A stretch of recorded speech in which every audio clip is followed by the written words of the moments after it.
Good evening, YouTube! It's been an hard day, so it has. Been a very hard day. Been busy doing one thing or another all fucking day. And now I am unwinding playing with a few of my bots, of which I am accruing far too many. My desk over there is just rammed with the things. They're on top of the television, they're on the side over there, they're on my bookshelves, they're on my windowsill, they're on my bed. They are on my floor, mingling with books. There's very little carpet down there these days. I can't even remember what colour it is, or what's living down there at the moment. There could, in fact, be entire species of things evolving underneath the layers of books, short stories and Transformers and things that are just scattered down there. Anyway, enough of that. I'm playing with my bots, and I thought I would take the opportunity to do a old Transformers review. This guy, I've been meaning to review this guy for a long time, but I've recently been given a fucking good excuse to do so, because I got through the mail a more recent version of him. The character was originally an animated character, and as you all know, Transformers Animated is very dear to my heart. It stands a very close second to the likes of Beast Wars and Beast Machines for me. I thought the toy line was by and large superb. One of the few blips. The cartoon was fucking excellent. Now, this chappie is one of my favourites. This is Animated Lugnut. This is a repaint of Animated Lugnut, actually. I don't own the original one. This is Atomic Lugnut.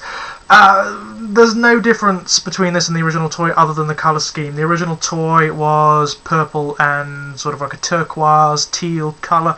This one is a very pale bluish silvery grey with that weird mustard colour all over him. He has a sort of toxic nuclear radioactive thing going. In the show, Lugnut was fantastically amusing. He was kind of a fanatic. He is not necessarily stupid. He's not particularly clever or inventive either, but he's not spectacularly stupid. He's just very narrow-minded. He is single-mindedly loyal to the Decepticons, and specifically to Megatron. To the point whereby it gets a little bit creepy. He is obsessed with Megatron and the victory of the Decepticons. Even Megatron, who in Transformers Animated has incredible patience, gets rather pissed off with him at times. But that's basically it in a nutshell. There's not much to Lugnut other than that. Big, really powerful, not terribly inventive, quite massively loyal. That's it. And the toy is one of the cooler animated Decepticons, I must say. The only issue with it is something that Hasbro and Takara have been doing with recent lines, and that is the scale thing. In the show, Lugnut is one of the biggest characters. He is the brute, the bruiser of the Decepticons. He is massive. He's the equivalent of Bulkhead. Whereas Bulkhead got a leader class toy, Lugnut did not. He stuck with this Voyager class, and even for a Voyager toy, this is tiny. Very small toy, but that's okay. I don't really mind because the toy is really quite fun. It's just a shame that when you put it next to the likes of, say, Animated Lockdown, who is a deluxe class, but is taller than this guy, and quite bulkier as well, you just think, well, yeah, they missed a trick with that one. Bit of a shame, but there you go. Lugnut transforms into this rather lovely. It's not necessarily a realistic rendition of the jet, but it's a kind of flying fortress bomber type thing. I love this mode. I love this mode because it's so coherent and complete. There's hardly any indication of the robot whatsoever. It's all so tight, and it gels together so beautifully. It's festooned with weapons. It's got gun ports everywhere. It also has these things. Fucking hell. Have you ever seen a Decepticon that has weapons that intimidating? I mean, those things look like they could level cities. They look like well, they look like hydrogen bombs or something to that effect. It actually does have a little gimmick in this mode. They open up the hydrogen bombs and there are guns inside, so not only is he capable of exploding vast areas, he can also shoot people with them. That's rather cool. A little bit of overkill there, but still rather nice.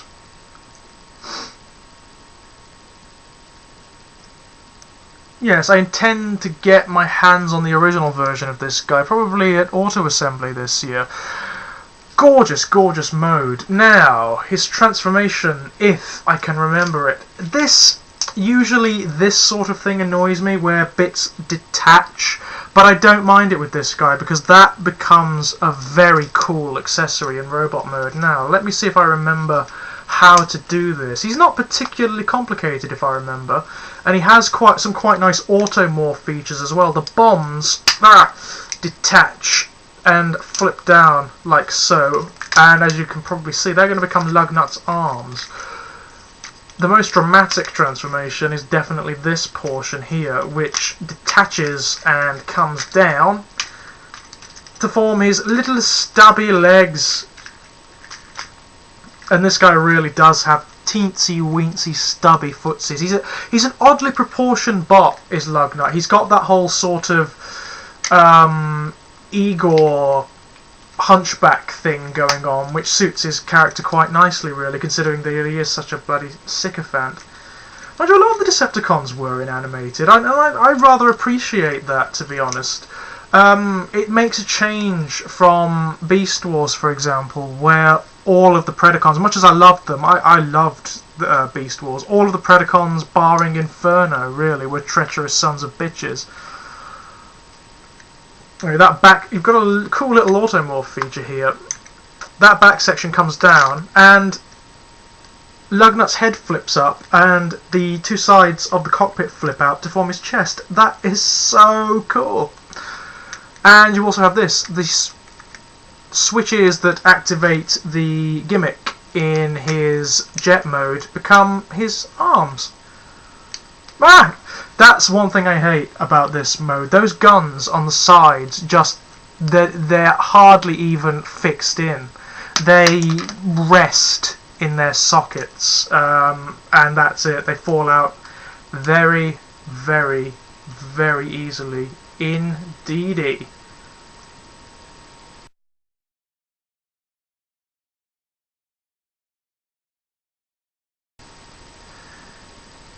Anyway, that is Lugnut in his rather cute little robot mode. It needs to be bigger. It's very, very distinct. I like this robot mode because it's unusual. It doesn't really resemble anything else in Transformers. He has this very unusual cyclopean head with its bisected jaw, and this lovely sort of bulky hunchback thing going on with tiny stubby legs but massive torso and massive arms. I really like that. He also, as I pointed out earlier, has this thing which detaches from the back of the jet and becomes a staff, and if you push it into Lugnut's fist you get another sort of automorph feature. It's not anything spectacular to speak of, really. There we are. And what you can do with this is slam it on the ground, and a little switch will cause the top to do that. It's an unobtrusive, quite fun and interesting gimmick. That is the original. That is animated atomic Lugnut.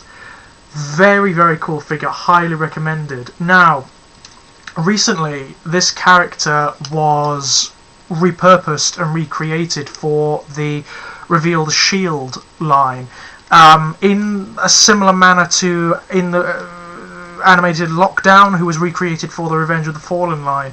And that toy, oh, I will be reviewing that at some point. In fact, I promised to do a joint review of it with a very, very good friend of mine here on YouTube. Hopefully you'll be seeing that reasonably soon.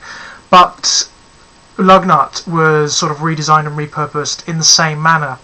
And just as animated consists entirely of caricatures, really hyper-exaggerated cartoonish figures, This one's gone the other way. It's taken the hyper-exaggerated cartoonish elements of Lugnut and given it a kind of G1 styling, made it much more realistic feeling, and it's 100% successful. This is Reveal the Shield Lugnut, and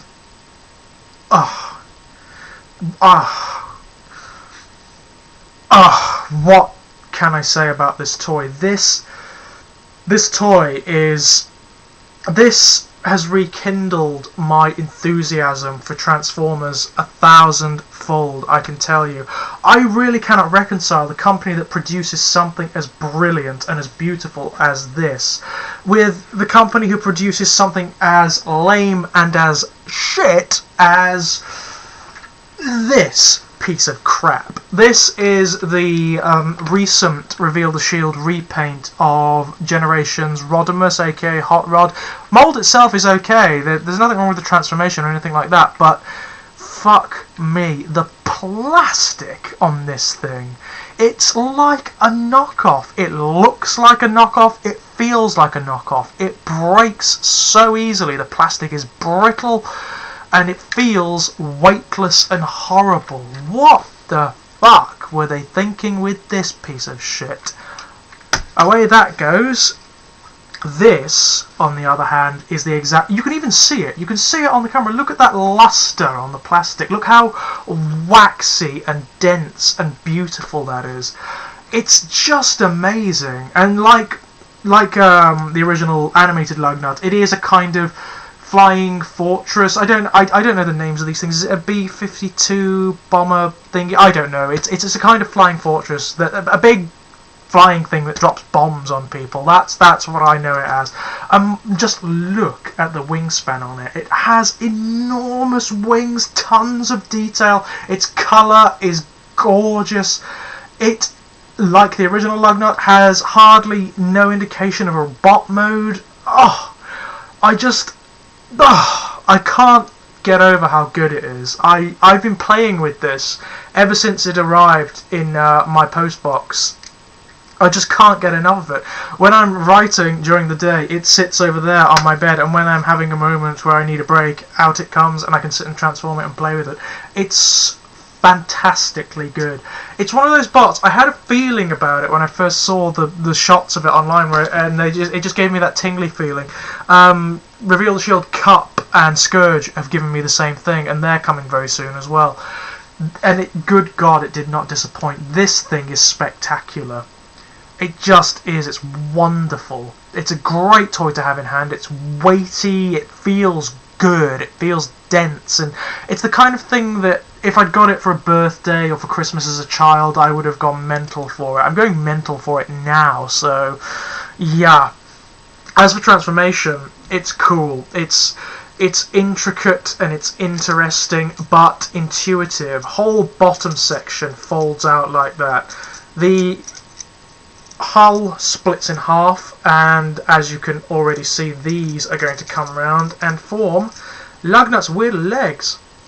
All you have to do, flip them around. You have to flip them around like 3 times in order to get the proper knee joint. And then, as I believe I've mentioned in previous videos, this guy has sexy knees.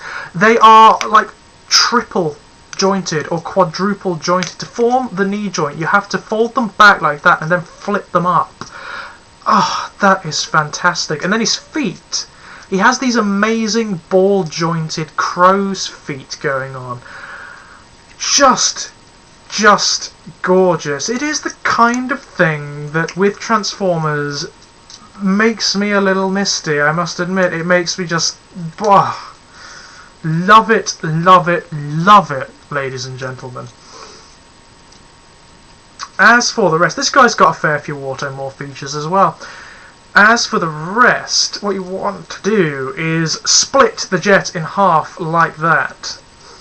Flip up the wing, the cockpit like that. Now, this is kind of tricky. This took me a while to figure out. If you push the back like that, push it right the way in, it reveals Lugnut's wheel head, which is 1,000,000 times more handsome than it is on the animated version.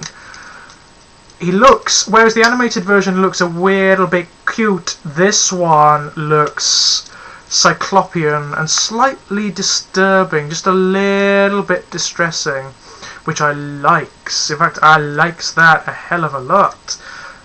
This whole section comes up, flips forward, and then fastens onto his back like that. It's just, it's things like that that do it for me with Transformers. It's transformations that are witty and that are clever, that make me go, ooh, how did they conceive of that? Where did that come from? Because my imagination, ladies and gentlemen, is not configured for this kind of mechanical pragmatism, I suppose you could call it. It just isn't in me. My imagination is geared towards fantasism and surrealism and romanticism and all of that gushy, hippie, academic, gay, intellectual stuff. That's how my mind works. So when I see this kind of thing, engineering feats and mechanical feats, I appreciate them 1,000,000 times more, because I can't do it. I can't. There's no way I could have figured out that.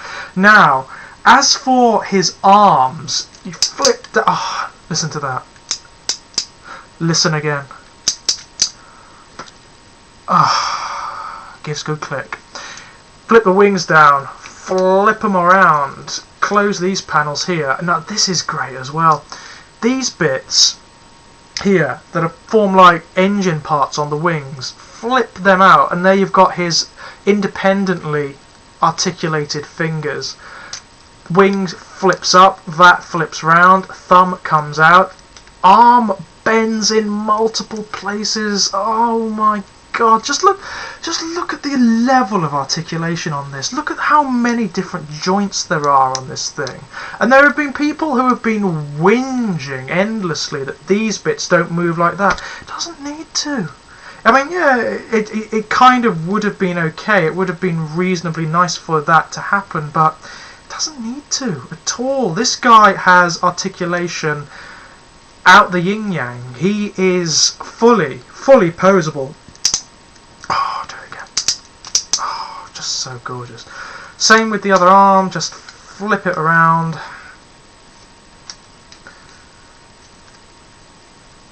Transform his little bitty hand. He looks slightly under-evolved. I like that. That kind of suits Lugnut. He's got a sort of crude, big bruiser thing going on, as if he's an archaic Decepticon, a bit like Jetfire in the movies, you know, an old-fashioned Decepticon. That's fairly cool. Now, this version of Lugnut, in the animated show, Lugnut didn't have his staff for the most part. What he used to do is thump the ground, and it would produce like these massive explosions, and that's what they've run with in this toy. Instead of giving him the staff, what they've given him is a little gimmick. His punch of almighty ultimate doom. Press a little button, and his fist flips forward like that, and you can actually punch other Transformers with it. According to his bio, whenever he punches something, his fists cause single point singularities or something like that, meaning that whenever he punches something it explodes massively, like an atomic warhead. That is very cool. Now, his bomber mode was fantastic, but his robot mode, I'm not kidding, ladies and gentlemen, his robot mode is one of my all-time favourites. This guy has shot right up into my top 10. He is amazing. The level of detail, the intricacy of his posability and his design is unbelievable. Even his head. His head is not only on a ball joint, but look, his mouth is articulated. His mouth will move up and down. That's just a spectacularly redundant detail. There is no reason for that to have been, but it is, and it's cool, and I love it. I cannot overemphasize it enough with this guy. If you like Transformers, you will get a kick out of this. He is an amazing piece of work, and it reminds me of just how good these things can be. It's a proper serious figure, this one. It's great fun. The plastic is good and dense. He's a fun character. He's got good gimmicks. He's posable, and he looks freaking amazing. Just I need a cigarette after that review.